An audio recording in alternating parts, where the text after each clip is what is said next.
شب قدر یہ کمائی کی رات ہوتی ہے، یہ اللہ تعالیٰ کی مغفرت اور بخشش اور اللہ تعالیٰ کی طرف سے تمام خیر کمانے کی رات ہوتی ہے۔ ابو ہریرہ رضی اللہ تعالیٰ عنہ سے روایت ہے،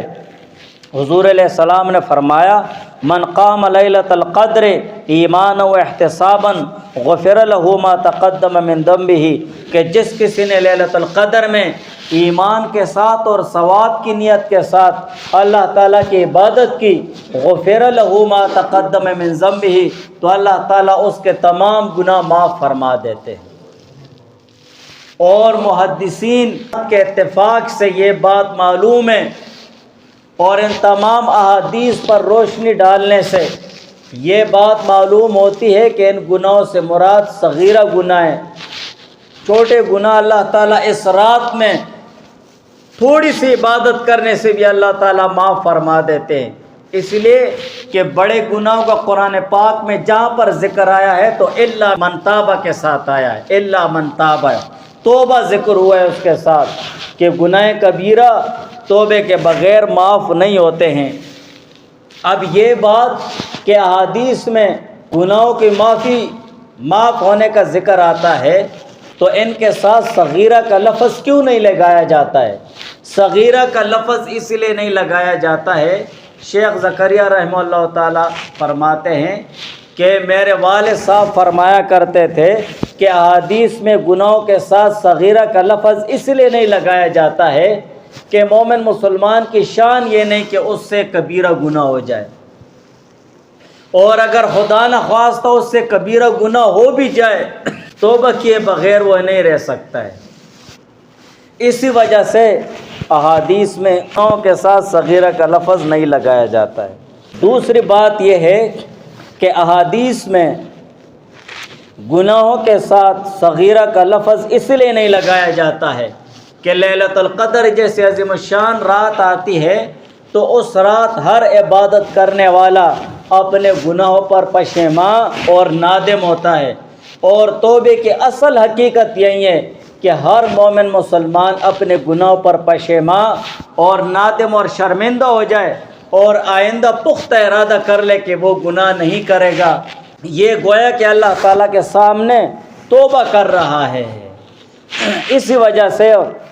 وہ کبیرہ گناہ بھی اللہ تعالیٰ ان راتوں کی برکت سے، ان راتوں میں عبادت کرنے سے اللہ تعالیٰ معاف فرما دیتے ہیں۔ البتہ ایسے لوگ بھی ہیں جو ان راتوں کی خیر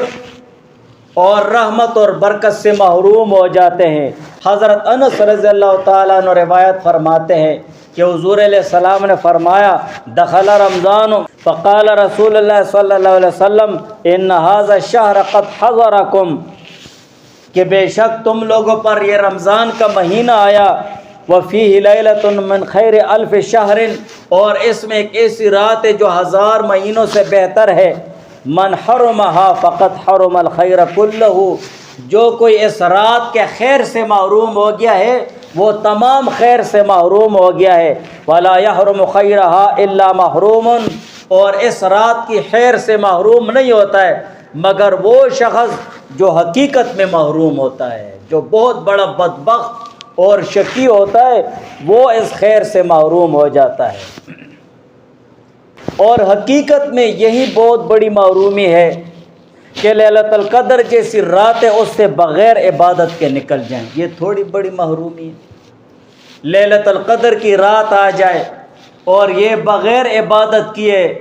اللہ تعالیٰ کی گناہوں میں لگا رہے، نفس و شیطان کی اطاعت میں لگا رہے، اس سے روئے زمین پر بہت بڑا بدبخت کون ہو گیا کہ لیلۃ القدر جیسے عظیم الشان رات آ جائے اور یہ اس میں نہ عبادت کرے، نہ ذکر کرے، نہ وظائف کرے، اور یہ رات اسی طرح اس سے گزر جائے۔ تو روئے زمین پر سب سے بڑا بدبخت اور شقی نہیں بننا چاہیے، بلکہ رمضان کا یہ آخری عشرہ آ رہا ہے تو اس کے لیے ہم اپنی کمر کس لیں، تھوڑا سا خود کو تکلیف میں ڈال کر اللہ تعالیٰ کی عبادت میں قدر اضافہ کر دیں، اور خصوصاً جو طاق راتیں ہیں تو ان میں تو اور بھی ہم اضافہ کر دیں۔ البتہ سعید بن المسیب رحمہ اللہ تعالیٰ نے فرمایا، جو شخص شب قدر میں عشاء کی نماز جماعت کے ساتھ پڑھ لے گیا اس نے شب قدر میں سے ایک حصہ پا لیا ہے۔ دیکھو، اور احادیث میں بھی آتا ہے، عثمان رضی اللہ تعالیٰ عنہ سے روایت ہے کہ جو شخص عشاء کی نماز جماعت سے پڑھ لے اور صبح کی نماز جماعت سے پڑھ لے تو اللہ تعالیٰ اس کو شب بیداری کے برابر اجر و ثواب عطا فرمائیں گے۔ گویا کہ تم نے ساری رات اللہ تعالیٰ کی عبادت کی ہے، اگر اس رات میں اتفاقاً شب قدر ہوئی تو اللہ تعالیٰ تمہیں شب قدر کا اجر و ثواب عطا فرمائیں گے، اور یہ 2 نمازیں تو تمہاری شب قدر میں آ جائیں گی۔ کتنی بہت بڑی بات ہے۔ اگر ہم اس کے باوجود بھی اللہ تعالیٰ کی رحمت اور فضل سے دور بھاگیں گے تو پھر ہم سے بہت بڑا بدبخت کوئی اور ہوگا؟ ہاں، اسی وجہ سے یہ جو شب قدر کی جو طاق راتیں ہیں ان میں غفلت سے کام نہیں لینا چاہیے، ان میں اللہ تعالیٰ کی عبادت میں لگا رہنا چاہیے۔